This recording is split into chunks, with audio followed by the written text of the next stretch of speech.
Hello, hello tout le monde. Alors, pour l'instant, il y a pas grand monde encore, mais je pense que ça va venir. J'espère dans tous les cas que vous soyez beaucoup ou pas, vous m'entendiez bien. J'attends encore un peu qu'il y ait du monde et on pourra avancer vraiment dans cette conversation aujourd'hui, qui parlera donc du coût du masque social. Le coût invisible du masque social. Qu'est-ce que ça veut dire? Moi, il fait pas très chaud chez moi. Alors, typiquement ça, voilà. Hop, il fait pas très chaud. Est-ce qu'on se permet de mettre quelque chose sur soi ou pas? Hem, hop, ah,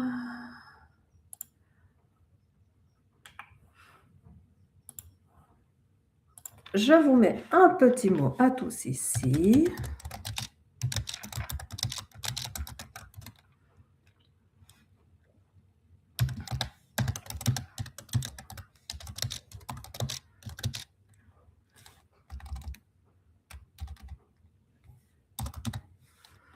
Alors, bienvenue,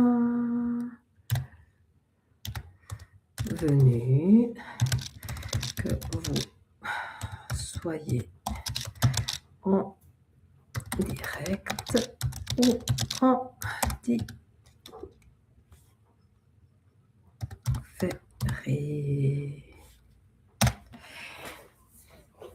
Voilà, donc pour aujourd'hui, l'idée, c'est vraiment de vous parler de ce masque social, le coût invisible du masque social quand on est là, qu'on fait sa vie et qu'on veut vraiment paraître, en fonction des injonctions qu'on nous a faites dans la vie, où on a dit: «Oui, mais il faut être comme ça, pas comme ça» et voilà. Donc pour commencer ça, ce que je vais déjà vous proposer, c'est juste de vous mettre en lien avec vous-même pour pouvoir ressentir vraiment les paroles que je vais mettre, que je vais dire, pour que vous puissiez vous les approprier et voir en quoi est-ce que vous êtes ou pas dans le masque social, dans ce fameux masque que on nous a appris à mettre en place, à travailler avec et à paraître simplement.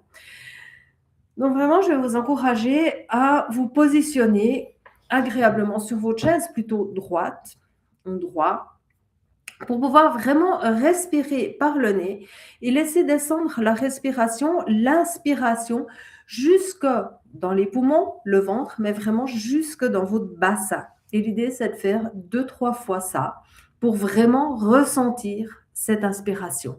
Je la fais avec vous.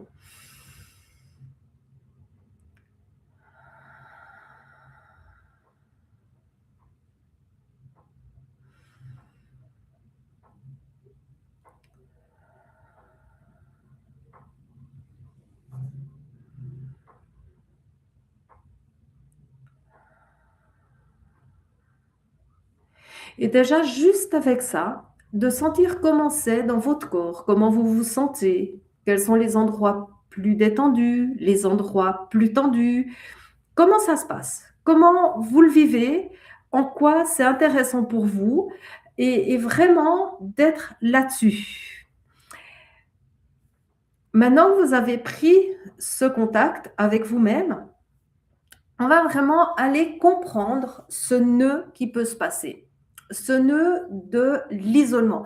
L'isolement, c'est pas cet isolement où on est isolé par rapport aux autres dans le visible, mais c'est vraiment cet isolement qu'on va ressentir. Vraiment cet isolement, ce nœud de l'isolement où en fait on est là, on passe son temps tranquillement à paraître, à aller travailler, on va aller rejoindre nos collègues. Salut, comment tu vas? Ouais, ça va bien. Puis toi? Ah ouais, super. Et puis tu as fait quoi pendant tes vacances? Ah bah moi, pendant mes vacances, c'était chouette. Je suis allée au bord de la mer et puis c'était super. Et puis on a eu un super soleil. Il a fait beau et avec les enfants, on s'est vraiment éclaté. On a pu profiter. On a pris un bateau, on a pu voir les dauphins, enfin voilà, toutes ces choses qu'on peut nous raconter quand on part en vacances ou que nous, on va raconter. Et au fond de nous, ouais, c'était les vacances, mais on n'avait pas du tout envie d'aller à la mer parce qu'en fait, la mer, on n'aime pas. C'est trop salé et puis qu'on a peut-être le mal de mer, mais pour faire plaisir, parce que tout le monde part en vacances au bord de la mer, mais on a dit, bah, j'y vais quand même, puis on a pris sur soi et on y allait. C'était bien. Bonjour, bonjour à vous qui êtes arrivés. Dites-moi seulement d'où vous venez dans le chat, volontiers, et nous continuons cette discussion avec plaisir.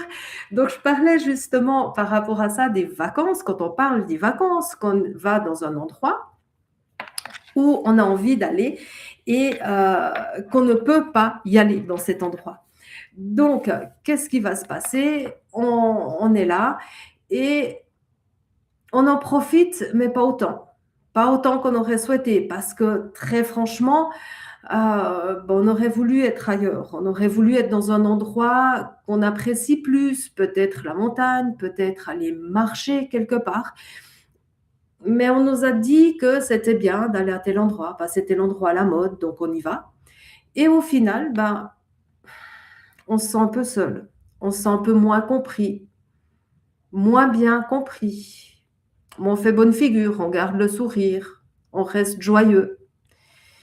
Et petit à petit, sans s'en rendre compte, on perd peut-être un petit peu le lien. Mais les autres nous trouvent toujours super, nous trouvent toujours fantastique, on est la meilleure personne, on est chouette, c'est cool, et puis c'est tellement génial d'être avec elle parce qu'elle a toujours plein d'idées, plein de chouettes choses à faire et tout. Mais soi-même, ouais, on y va, puis on réfléchit pas, puis on continue, mais on se sent de moins en moins bien entendu, de moins bien compris par les autres. Mais ils sont persuadés, parce qu'on n'a jamais osé le dire, que d'aller au bord de la mer, à la plage, ça nous fait plaisir. Et petit à petit,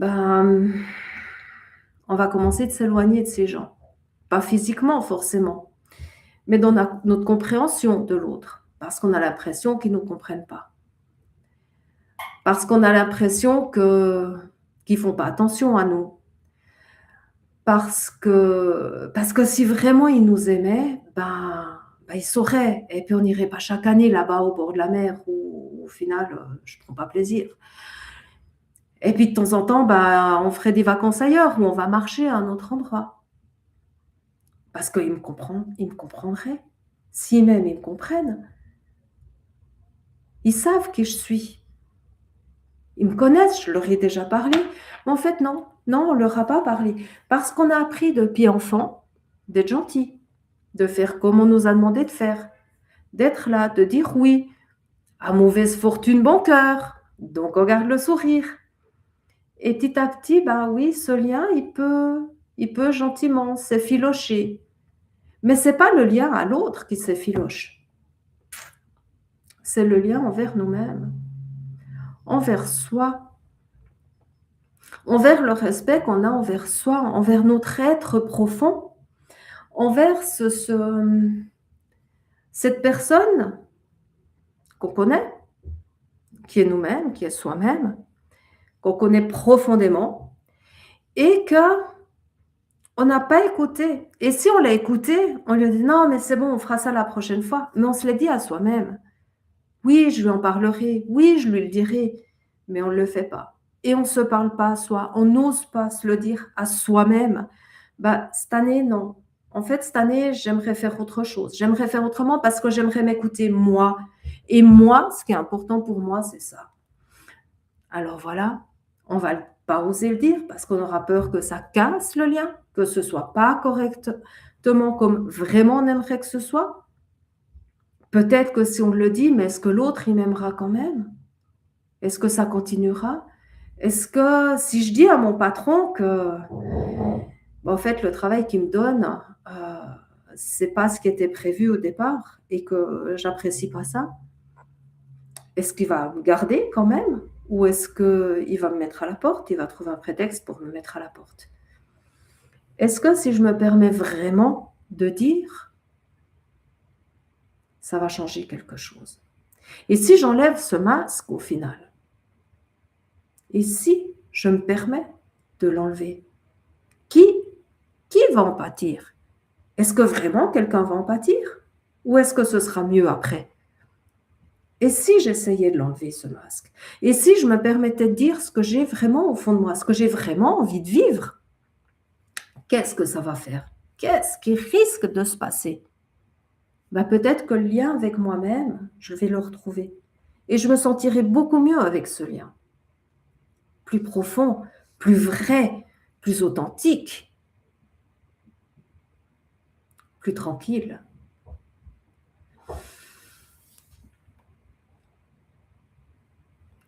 Depuis l'âge de 13 ans environ, je m'étais dit un jour, je me raserai la tête. Mais ça se faisait pas. C'était pas possible parce qu'une femme qui se rase la tête, déjà, à mon époque, c'était les skinheads, donc c'était les punks, les skinheads, c'était les personnes pas fréquentables. Par la suite, j'ai appris que c'était les repris de justice, c'était les personnes avec un cancer, c'était des personnes qui avaient des attirances sexuelles qui n'étaient pas dans la norme de l'époque. C'était pouh, qu'est-ce que j'ai entendu encore? Je sais plus, mais j'en ai entendu. Et un jour, je pouvais plus, j'avais mes longs cheveux jusqu'ici, mais c'était juste plus possible. C'était plus moi, ça me correspondait pas, c'était pas ça que j'aimais. Donc je suis rentrée un soir chez moi. J'ai pris ma tondeuse et j'ai tout tondu, j'ai tondu, j'ai tondu. C'était en plein hiver. Il faisait froid. J'ai appelé un copain quand même en lui disant si jamais tu aurais un bonnet à me prêter, je sais pas quelle tête j'aurais. Et en fait, j'ai pas mis de bonnet.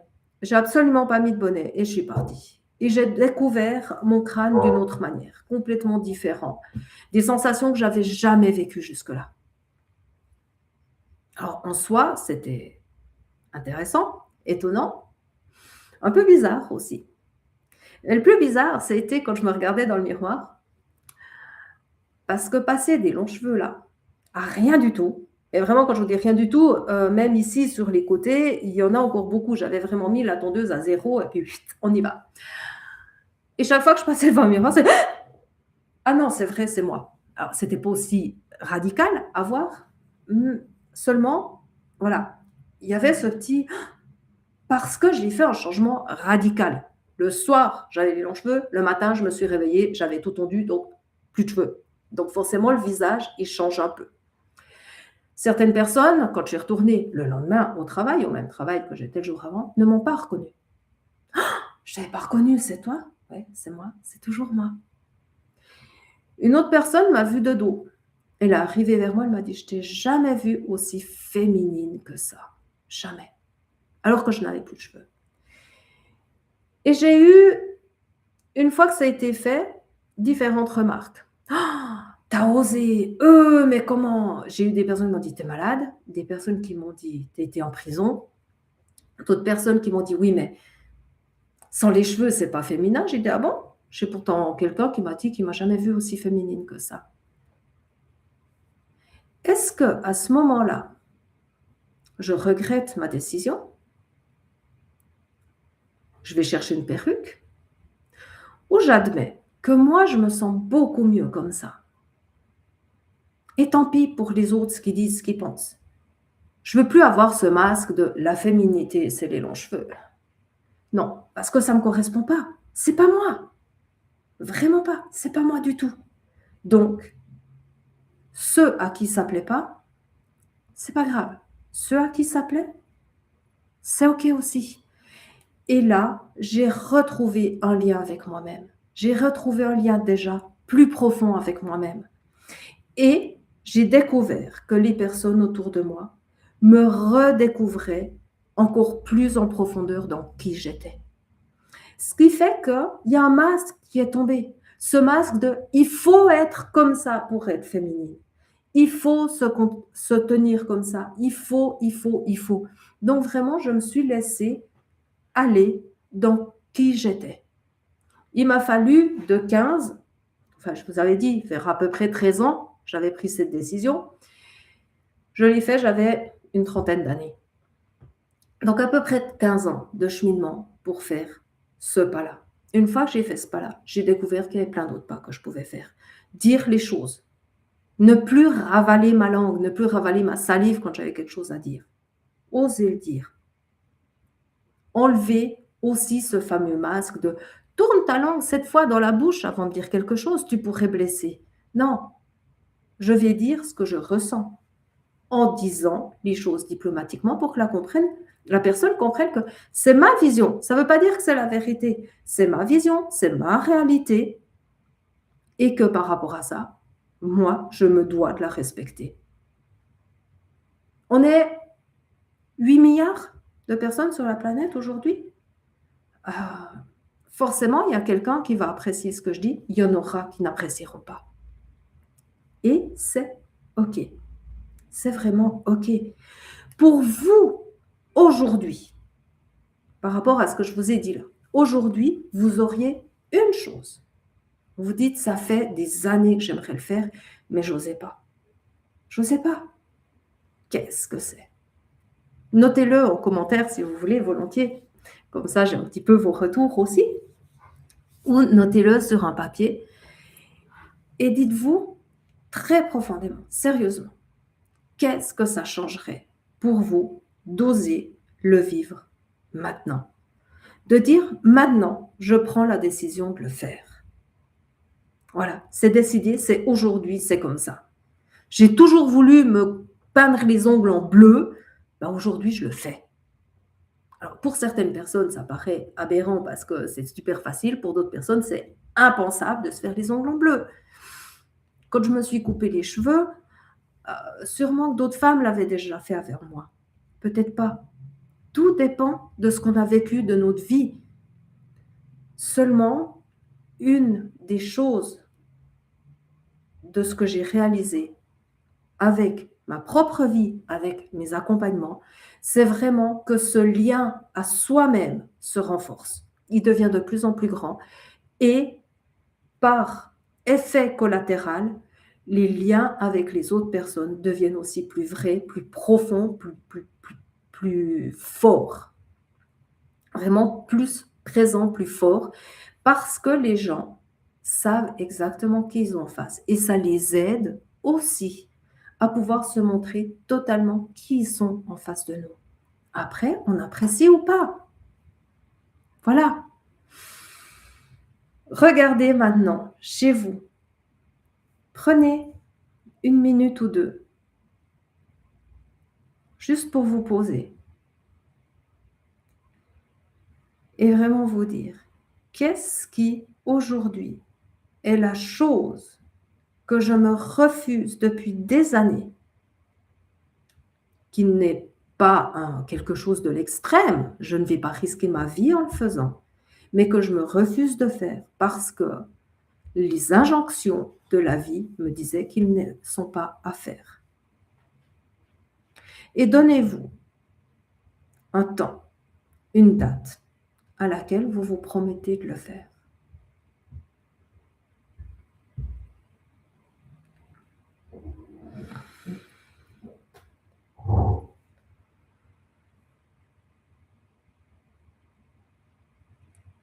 Magnifique. Une fois que vous l'avez fait, vous l'avez noté ou vous vous l'êtes dit à vous-même, vous êtes fait cette promesse, j'aimerais simplement que vous repreniez juste le temps de ressentir au fond de vous. Déjà ça, le fait de dire oui, de vous dire ce grand oui. Comment vous vous sentez? Comment ça résonne en vous? Comment c'est agréable? Comment c'est quelque chose qui se libère?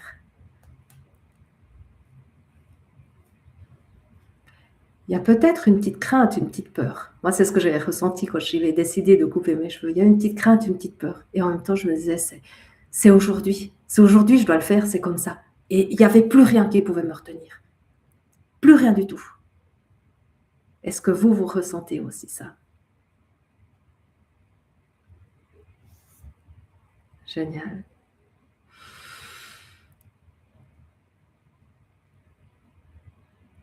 On est arrivé gentiment à la fin de ce temps que je vous avais promis de prendre avec vous aujourd'hui.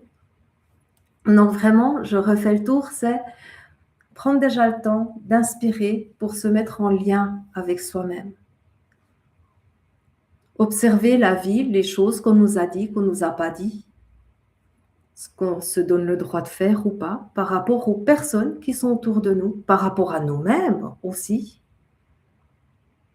D'observer quel est le lien que j'ai avec moi-même quand je fais ça. Est-ce que je m'aime plus? Est-ce que je m'aime moins? Est-ce que je suis plus gentille, plus méchante avec moi? Et me donner le droit d'oser faire quelque chose que j'ai toujours souhaité. Et c'est OK comme ça. Merci beaucoup d'avoir été là. Merci aux personnes qui verront cette vidéo en replay. Je me réjouis de vous retrouver aussi sur un live la semaine prochaine, pardon. Et je vous souhaite une excellente soirée pour vous qui étiez là avec moi maintenant. Et pour ceux qui le voient en replay, une excellente journée, une excellente soirée ou une excellente nuit. À très bientôt.